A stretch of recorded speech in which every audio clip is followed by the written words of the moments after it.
Bali, ito rin nga po ang isa sa mga kaganapan nga namin dito sa may bukid. At dahil may nagbigay nga sa amin ng isda, kaya tara, samahan nyo nga po kami. Ngayon naman guys, kukuha tayo ng papaya. Eto na nga po, at dahil nga may nagbigay nga sa amin ng isda, kaya ito ay lulutuin ko na nga po. Dito nga po, pag malakas nga po ang huli, ay may nagbibigay nga po ng isda. Sa mga hindi rin nga kasi nakakalam, ay medyo malapit din nga pala kami sa may dagat. Pero sa ngayon kasi, hindi pa nga kami nakakapagtambay doon nga po sa may dagat, kaya hindi ko pa nga po na ibablog. Bali, pinirito ko lang nga po ito at gagawin ko na lang nga pong sinabawan. At pagkatapos din nga namin magpirito ng isda, ay eto nga po ay kukuha nga kami ng mga talbos ng kamote. Eto nga at nakalibre na naman nga kami sa ulam for today's video. At yun nga pong pinirito ay lalagyan lang nga po namin ng talbos ng kamote at lalagyan nga po ng kalamansi. Sobrang ganda nga po talaga dito sa may bukid at madami nga pong mga gulay-gulay. Guys, kuha tayo ng talbos ng kamote. Lalagay natin sa sinabawang isda.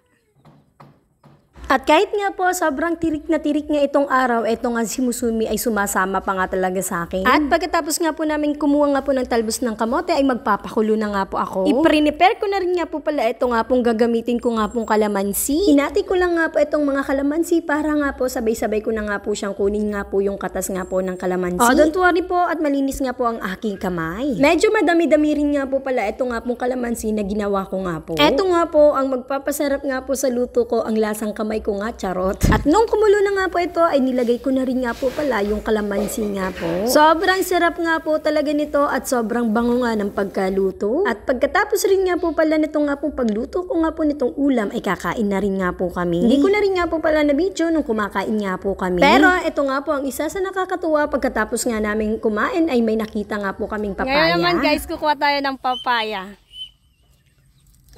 Tingnan natin. Ay, kaso bulok na yung kalahati. Papaya. Try natin yung kalahati kung pwede pa. O, ang papaya sana, bagaan mangga. At dahil bulok na nga po yung kalahati nga po nitong papaya, kaya ito na lang nga pong kalahati yung kakainin nga po namin. Sobrang nakakapanghinayang nga lang kasi nga po ay sobrang liit, kaso nga lang bulok pa nga po yung kalahati. Yummy.